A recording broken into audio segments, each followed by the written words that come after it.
Miss జ్వాల. Yeah. అంటే actually Chiranjeevi గారే the best dancer. ఆయన బెస్ట్ మూమెంట్స్ కూడా మీరు చాలా చూసుంటారు. ప్లస్ మీరు కూడా డ్యాన్స్లో చాలా గ్రిప్ ఉంది మీకు కూడా. సో ఈ సినిమాలో స్టెప్స్ వేసేటప్పుడు చిరంజీవి గారికి మీరు ఆయన ఇప్పటి వరకు వేయని స్టెప్స్ కానీ ఏదైనా కొత్తగా కానీ ఏమన్నా మీ స్టైల్లో మీకు డ్యాన్స్లో గ్రిప్ ఉంది కాబట్టి ఇంకా ఇంట్రెస్టింగ్ ఏమన్నా ప్లాన్ చేశారా? అంటే నాకు డ్యాన్స్ అంటే ఇష్టం, బట్ నేను స్టెప్పులు క్రియేట్ చేసేంత కొరియోగ్రఫీ నాలో లేదు. బట్ మాస్టర్స్ ఏదైనా చెప్తే ఏమైనా చిన్న చిన్న ఇన్పుట్స్ ఇవ్వటం తప్ప. బట్ లక్కీగా ఈ సినిమాలో 4 సాంగ్స్ ఉన్నాయి. 4లో 2 విజయ్ పోలంకి చేశాడు అండ్ అప్కమింగ్ డ్యాన్స్ మాస్టర్ ఆయన పుష్ప సాంగ్ చేశారు అండ్ ఇది. అండ్ భాను మాస్టర్ శశిరేఖ చేశారు. అండ్ చిరంజీవి గారికి బిగ్గెస్ట్ ఫ్యాన్ ఆటా సందీప్. తనకి చిరంజీవి గారే పిలిచి ఆఫర్ ఇచ్చారు. చాలా అప్కమింగ్ గా తను కూడా చిన్న చిన్న కొత్త చిన్న చిన్న పాటలు చేశారు. మొన్న రీటెస్ట్గా ఛాంపియన్ సాంగ్ కూడా చేశాడు ఆ అబ్బాయి. సో నేను ఫస్ట్ కొత్త అబ్బాయి కదా, చిరంజీవి గారిని ఎలా హ్యాండిల్ చేస్తాడని ఒక చిన్న దీనిలోనే. బట్ ఇందాక ఆయన చెప్పింది ఒక సాంగ్ అదిరిపోద్దని చెప్పారు కదా, అది ఆ అబ్బాయి కంపోజ్ చేసింది. లక్కీగా అందరు డ్యాన్స్ మాస్టర్స్ అద్భుతంగా, ఎందుకంటే డ్యాన్స్ అంటే కొరియోగ్రాఫర్స్ అందరూ తెలుసో తెలియకో ఆయనకి ఎక్కడో చోట ఆయన అభిమానులు అయ్యే ఉంటారు. సో వాళ్ళు తెలియని ఒక ఫ్యానిజం బయటకు వస్తుంది. సాంగ్ మనం అనుకున్న దానికంటే అద్భుతంగా కంపోజ్ చేస్తారు. సో అందుట్లో మీలో కూడా వచ్చింది, మీరు కూడా మేకింగ్లో కనపడ్డారు డ్యాన్స్ వేస్తూ. చెప్పండి, అన్నీ చెప్పేయండి. వేశారుగా. ఇందాకేదో చెప్పాను కదా, వాళ్ళ మధ్య కనపడతాను. అది డ్యాన్సా మాటలా డైలాగులు అనేది ఒక్కటి ట్రిక్కీకి వచ్చాను అనుకోండి. మీరు రవి గారితో సినిమా చేశారు, రవితేజ గారితో.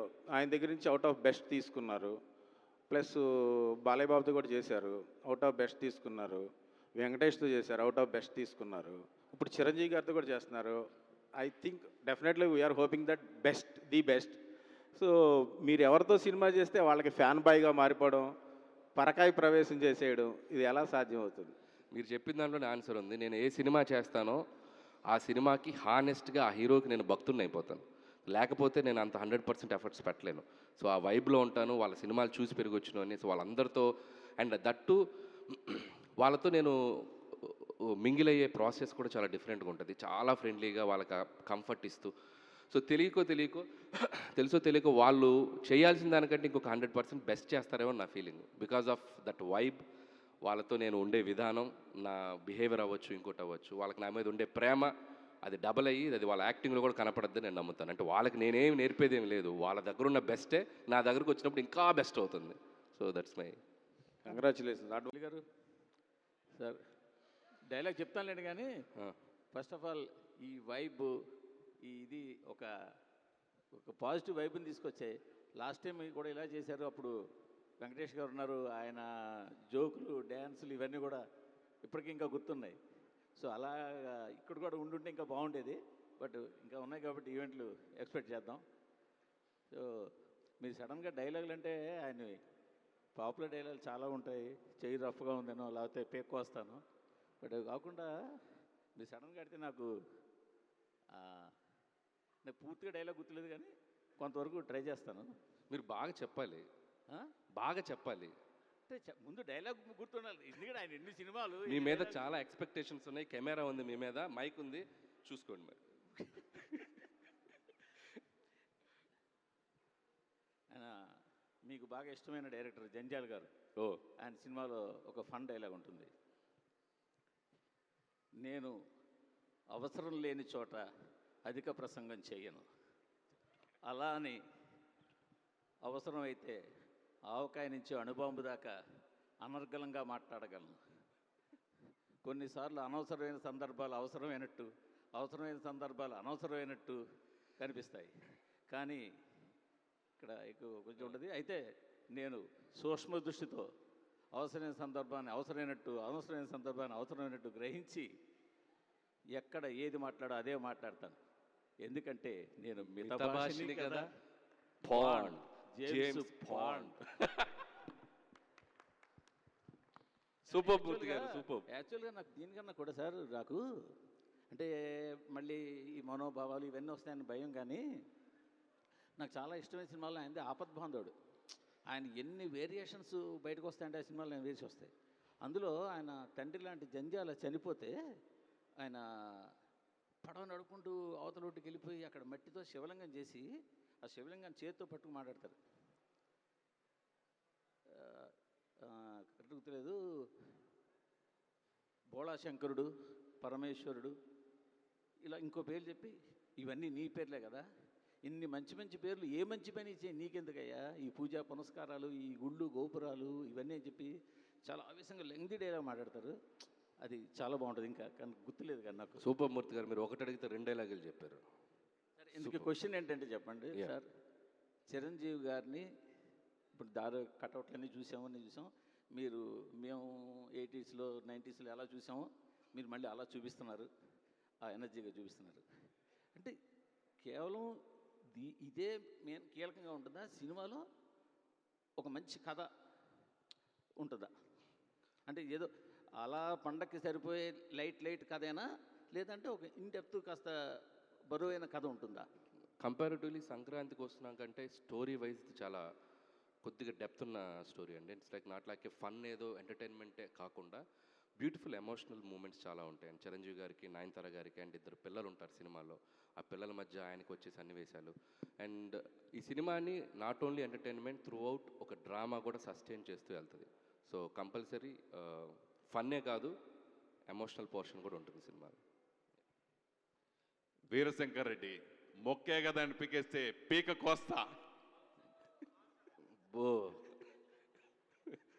ఇది నా డైలాగు. సో మెగాస్టార్ గారితో చేయడం అనేది ప్రతి దర్శకులకి ఒక డ్రీము, ఒక ఇది. అది మీకు షార్ట్ టైంలో రావటం, డబుల్ హ్యాట్రిక్ శ్రీకారం చుట్టడం మీకు ఎలా అనిపించింది? చాలా ఎగ్జైటెడ్గా అనిపించిందండి. ఆయనతో నేను చిన్నప్పుడు ఆయన సినిమాలు చూస్తూ పెరిగాను. అండ్ చిరంజీవి గారిని ఒకవేళ నేను డైరెక్ట్ చేస్తే ఎలా చూపించాలని ఒక డ్రీమ్ ఉంటుంది కదా, సో అది దీంతో ఫుల్ఫిల్ అయింది. అండ్ ఖచ్చితంగా చాలా చాలా అద్భుతంగా చిరంజీవి గారు ఈ సినిమాలో కనపడిపోతున్నారు అనుకో. సుస్మిత గారు సరిపోతుంది. డాడీతో సినిమా చేయాలనే కోరిక ఎప్పటి నుంచో మీకు ఉంది. అది అంతకుముందు ఇంకో దర్శకులతో అనుకున్నాం, ఆ కథ సెట్ అవ్వలేదు. మళ్ళీ ఇది రావటం ప్లస్ ఇది సంక్రాంతి బ్లాక్ బస్టర్ రావటం గురించి, ఇంతకుముందు మీరు నిర్మాతగా ఒక చిన్న సినిమా చేసినా కానీ మీరు ఆల్రెడీ ఓటీటీలో కానీ ఇవన్నీ మీరు అక్కడ నిర్మాతగానే పేరు సంపాదించుకున్నారు, మంచి పేరు సంపాదించుకుని అవార్డ్స్ కూడా సంపాదించుకున్నారు. సో ఫస్ట్ టైం డాడీతో ఈ సినిమా చేయడం గురించి ఏం చెప్తారు? డాడీతో ఈ సినిమా చేయడం గురించి, ఆ కోరిక నెరవేరడం గురించి ఏం చెప్తారా అంటున్నాను. ఆల్రెడీ ప్రొడ్యూసర్గా మీరు ఇంతకుముందు స్మాల్ ఫిలిం తీశారు, అయితే డాడీతో ఈ బిగ్ ఫిల్మ్ చేయడం గురించి ఏం చెప్తారు? మీరు లాస్ట్ క్వశ్చన్లో ఏమన్నారండి, ఏం చెప్పారు ఆయనకి? మామూలుగా ఫస్ట్ ఫిల్మ్ని డెబ్యూ ఫిల్మ్ అంటారు, కానీ ప్రతి ప్రొడ్యూసర్కి ఏంటంటే మెగా డెబ్యూ కావాలి.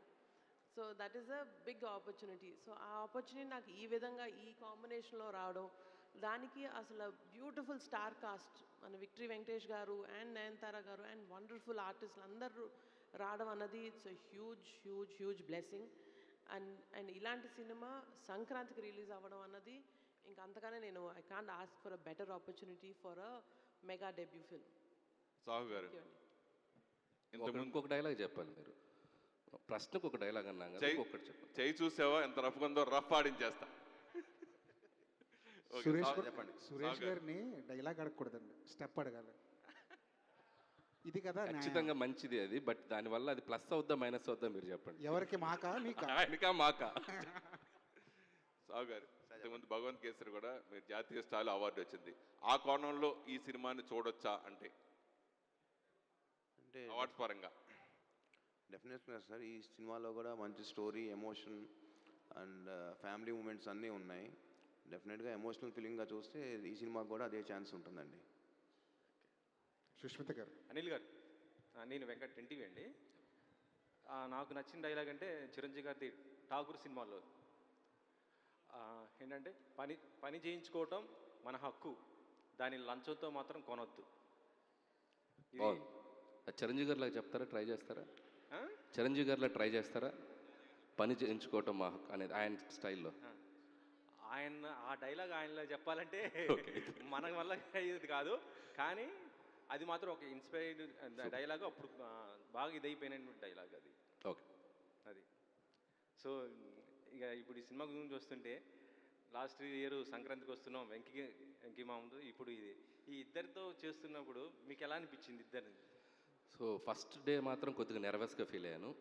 అండ్ ఇద్దరు స్టార్స్ని ఒక ఫ్రేమ్లో చేంజ్ చేయప్పుడు డైరెక్టర్గా నేను వాళ్ళకి యాక్టింగ్ చెప్పేటప్పుడు ఇద్దరికి చెప్పేటప్పుడు ఎలా చెప్పాలని చిన్న నెర్వస్ ఫీల్ అయ్యాను. కానీ ఇద్దరు మనకి ఒక ఇంటర్ స్టూడెంట్స్లా క్లాస్లో బ్యాక్ బెంచ్లో అల్లరి చేస్తారు కదా, సో అలా కలిసిపోయి ఎంత అద్భుతంగా చేశారంటే అసలు నాకు అసలు జీరో స్ట్రెస్, అసలు ఏమీ లేదు, హ్యాపీగా వాళ్ళతో కలిసిపోయి పనిచేశాను నేను. అండ్ హ్యాట్స్ ఆఫ్ టు ఇద్దరు హీరోలు, చిరంజీవి గారు, వెంకటేష్ గారు. ఇద్దరు కాంబోలో సాంగ్ వస్తుందన్నారు, Yeah. అది నాటును మించిపోయేలాగా ఆ స్టెప్ ఏదో వేయిస్తారు, హుక్ స్టెప్ అనేసి బాగా వినిపిస్తుంది సోషల్ మీడియాలో. అంటే నాటు స్పీడ్ వేరు, ఈ పాట స్పీడ్ వేరు. బట్ ఇది ఇద్దరు కలిసి నటించడం ఒక ఫ్రేమ్లో ఒక ఎగ్జైట్మెంట్, ఇద్దరు కలిసి డ్యాన్స్ చేయడం కూడా మనకి చూడటానికి ఐ ఫీస్ట్లా ఉంటుంది. సాంగ్ కూడా ఎక్స్ట్రాడినరీ సాంగ్, అది త్వరలో మీ ముందుకి రిలీజ్ చేయబోతున్నాం. మీరు కూడా హీరో లాగా ఉన్నారు, ఆన్ స్క్రీన్ మీద ఎప్పుడు కనిపించబోతారు ఏంటి అసలుకి?